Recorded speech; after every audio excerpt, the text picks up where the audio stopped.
Hello, no? Naglalaro ako ng Roblox pero I want to yap with you guys, no? So, yun, mga to. Yung video na to, yung pag ano natin actually, yung pagbuhat natin, actually, nakita ko yung ano, yung dating nagturo sa akin, hindi siya totally nagturo, parang naging entitled siya na tinuruan ako. Which is, ang pangit kasi ng pag-approach niya, nyo. Ano siya, nung ginagawa ko yung chest fly dati, nung nagsisimula pa lang ako, ang sabi niya sa akin, actually tama yung form ko. Ang mahirap nun, mataba lang ako kaya nagmumukhang pangit yung form, no? Ang sabi niya sa akin, uy bro, babaan mo pa yung upuan mo kasi hindi mo mararamdaman yan sa chest. Sa shoulder mo yung mararamdaman. Mind you, maliit siya. And sinunod ko na lang yung payo niya kasi nagsisimula pa lang ako eh. Si Stephen na nagsisimula pa dati, which is insecure pa siya sa mga ginagawa niya, no? Lalaro ang Roblox.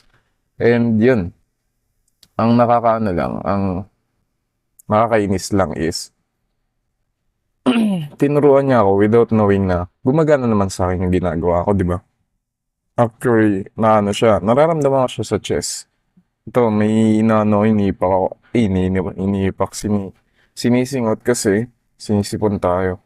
So yun, ang pangit lang nung pag-approach niya sa akin nung una, pero yun, hinayaan ko na lang, no? Hanggang sa nagkita kami ulit, no? Dito sa gym na to. Actually, rarely ko lang siya nakikita. And iniisip ko, so, approach ko ba siya? Ganun. Mas pinili ko na lang siya na hindi approach kasi for some odd reason, talagang dun sa maliit na sa loob-loob ko, may galit pa din ako dun sa lalaking yun. Kasi nag-smirk pa siya ata nung ano, napansin ko, nag-smirk siya ng konti, which is parang I'm quite offended, no?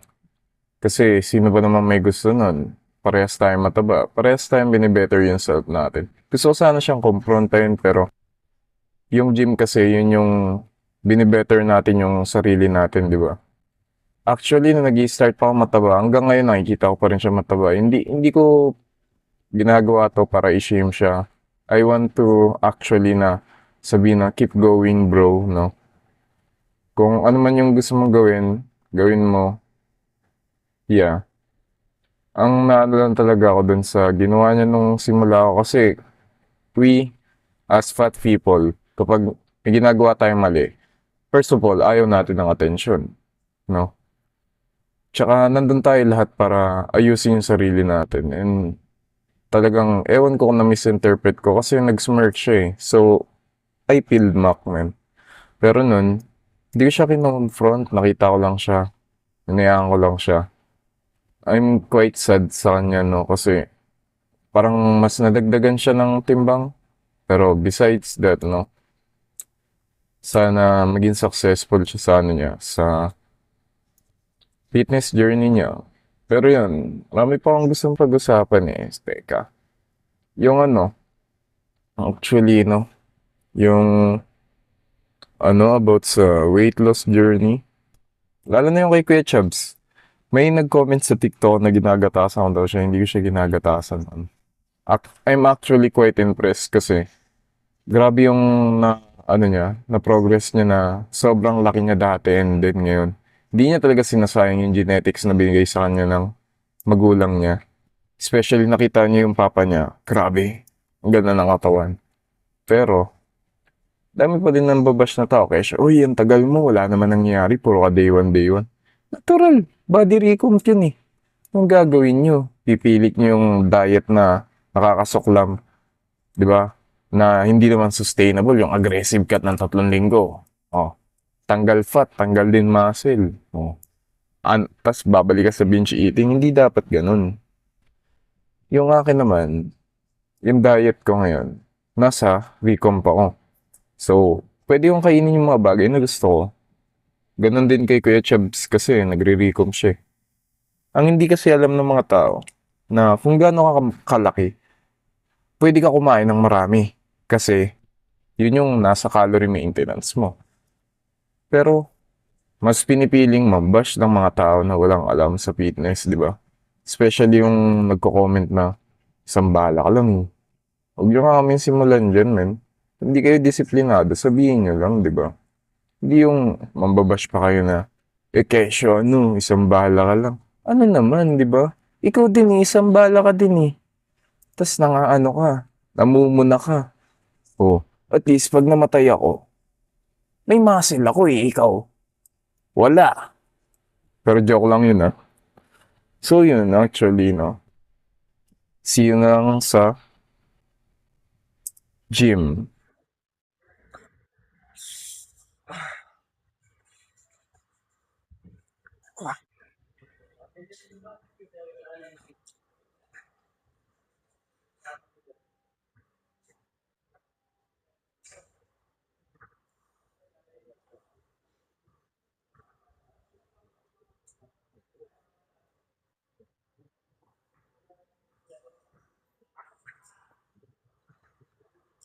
Last one man.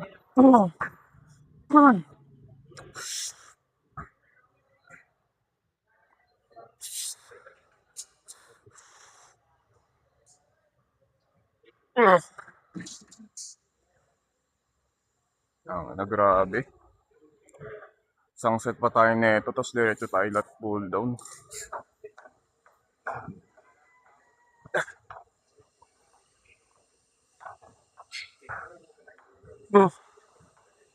Tangin mo, hindi natin kaya to. Tangin na, hindi na siya gumalaw.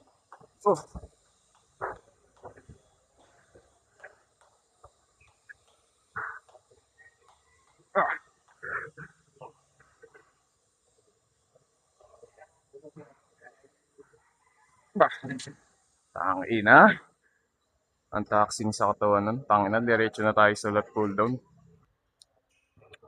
Hindi ko usually ginagamit to kasi hindi ko na-squeeze yung back ko sa pinakababa. Hindi ko tulad dun sa kabila. Ibang machine yung ginagamit ko. Pero dito, focus tayo sa stretch. Para lumapad lalo yung likod.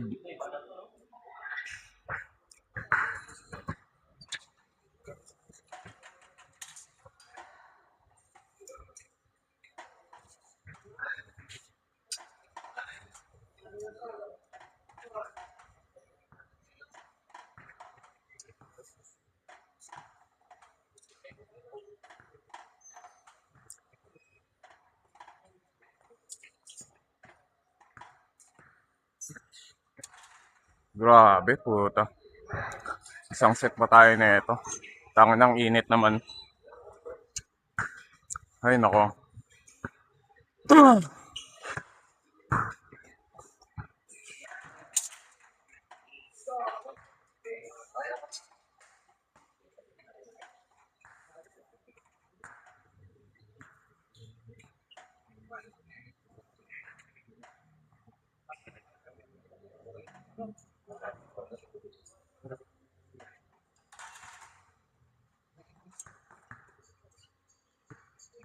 Chest play tayo next. Yun. Chest play tayo. Sira yung isang cable. Hindi tayo makakapag-cable fly.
Okay. O, di ba ang hirap? Pag namaganto. Mas gusto ko yung bakal eh. Para madaling mag-grip eh.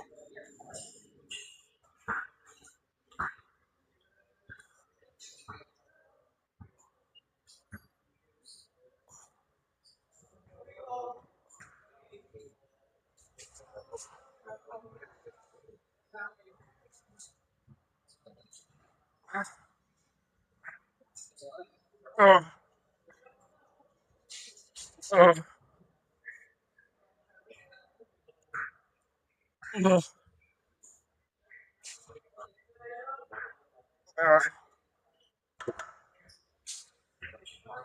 Tangina yung maganto, mag single arm dumbbell row tayo. Mas stable yun sa akin. Next set natin, chest press.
Seven lang. Partial yung 8.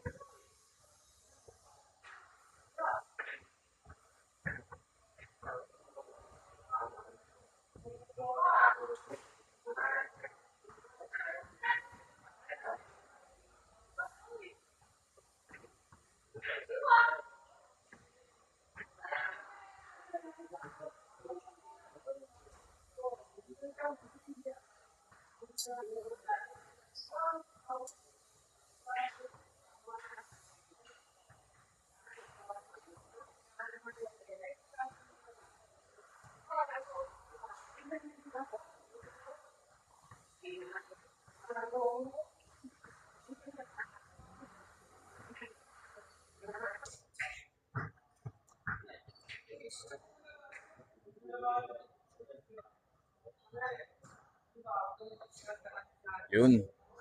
Ang dami natin loose skin man. Dito. Gusto pa. Tangina. Ano ba? Ayun ako. Meron pa din man. Ang ina. Magto lang kung hindi papakita yung legs man. Kita ba? Oo nga, kita. Eh,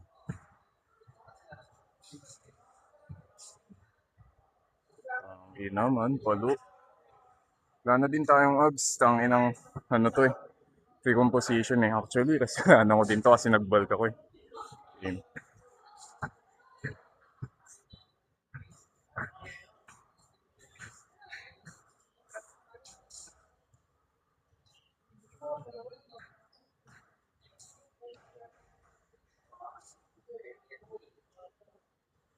Damn. Ang inang sakit.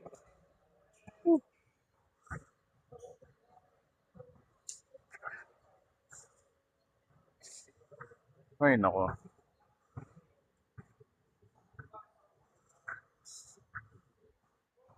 Hit pa ng shoulder natin. Back naman. Ay, nako.